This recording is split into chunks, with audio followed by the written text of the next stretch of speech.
اعوذ باللہ من الشیطان الرجیم بسم اللہ الرحمن الرحیم الحمد للہ والصلاة علی اہلہا اما بعد قال اللہ تعالی وتبارک فی القرآن الکریم بسم اللہ الرحمن الرحیم ورتل القرآن ترتیلا۔ نون ساکنہ اور تنوین کے بارے میں ہماری گفتگو جاری تھی، اور آج دوسرا حکم نون ساکنہ تنوین کے بارے میں وہ ہے ادغام۔ ادغام لغت میں ادخال اور ضم کرنے کو کہا جاتا ہے، اور اصطلاح میں ادغام حرف ساکن کو حرف متحرک میں اس طرح ضم کرنا کہ یہ دونوں حروف یعنی حرف ساکن اور متحرک دونوں ایک حرف مشدد بن جائے،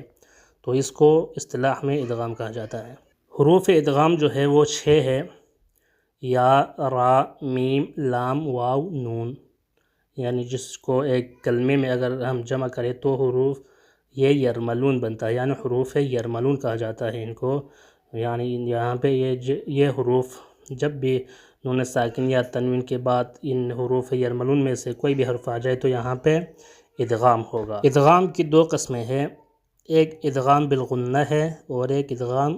بلا غنہ یا بغیر غنہ ہے۔ ادغام بالغنہ 4 حروف میں جو ہے ادغام بھی ہوگا اور غنہ بھی ہوگا، 4 حروف میں، وہ ہے یا، نون، میم، واو، یعنی حروف ینمو بھی کہا جاتا ہے جس کو۔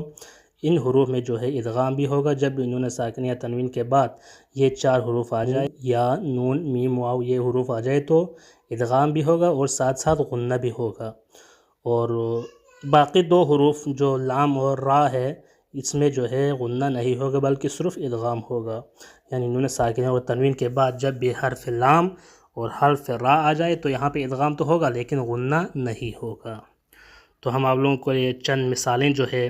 حروف یرملون یعنی ادغام کے حوالے سے چند مثالیں پیش کریں گے، وہ ہے من یعملو،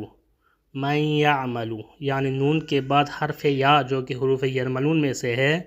تو یہاں پہ یہ نون ساکنہ کے بعد یا آیا ہے تو یہاں پہ ادغام ہوگا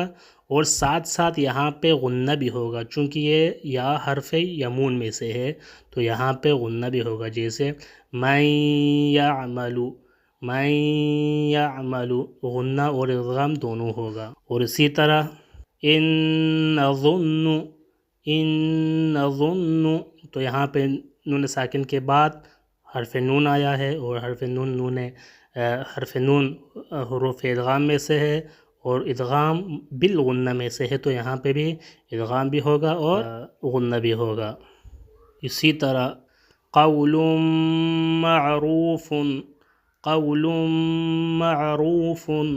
تو یہاں پہ بھی تنوین کے بعد حرف میم آیا ہے تو یہاں پہ بھی ادغام بھی ہوگا اور غنہ بھی ہوگا۔ اسی طرح ہدی ورحمہ، ہدی ورحمہ، تنوین کے بعد حرف واو آیا ہے تو یہاں پہ بھی ادغام بھی ہوگا اور غنہ بھی ہوگا۔ اور جو بغیر غنہ جو لام اور را ہے ان کے لیے ہم 2 مثالیں آپ لوگوں کو پیش کریں گے کہ اولئک علی ھدی من ربہم، من ربہم، یہاں پہ نون ساکن کے بعد حرف را آیا ہے، یہاں پہ ادغام تو ہوگا لیکن غنہ نہیں ہوگا۔ اسی طرح ھدی للمتقین، ھدی للمتقین، یہاں پہ تنوین کے بعد حرف لام آیا ہے تو یہاں پہ ادغام ہوگا لیکن غنہ نہیں ہوگا۔ تو یہ چند مثالیں جو ہے یہ حروف ادغام اور ادغام کے حوالے سے آپ لوگوں کے سامنے پیش کیا ہے۔ اور ادغام کے حوالے سے ایک خصوصی بات یہ ہے کہ یہ ہم نے کہا کہ نون ساکن یا تنوین کے بعد جب بھی حروف یرملون میں سے کوئی حرف آ جائے تو ادغام ہوگا، لیکن یہ کب ہے؟ جب یہ نون ساکنہ اور حروف یرملون جو ہے دونوں الگ الگ کلمے میں ہو۔ لیکن جب بھی حروف یرملون اور نون ساکنہ اگر ایک ہی کلمے میں آ جائے تو اس وقت یہاں پہ ادغام نہیں ہوگا بلکہ اظہار ہوگا، اظہار وجوباً ہوگا وہ بھی، جس کے لیے چند مثالیں آپ کے سامنے پیش کر رہا ہوں، جیسے دنیا ہے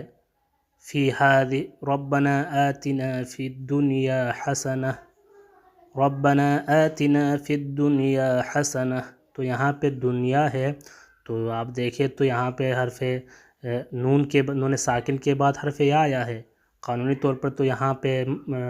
ادغام ہونا چاہیے تھا، لیکن یہ نون اور حروف یرملون کا جو یا ہے یہ دونوں ایک ہی کلمے میں آیا ہے تو یہاں پہ ادغام نہیں ہوگا بلکہ اظہار ہوگا، دنیا، دنیا اس طرح کوئی ادغام یہاں پہ نہیں ہوگا بلکہ دنیا ہوگا، فی ہذہ الدنیا۔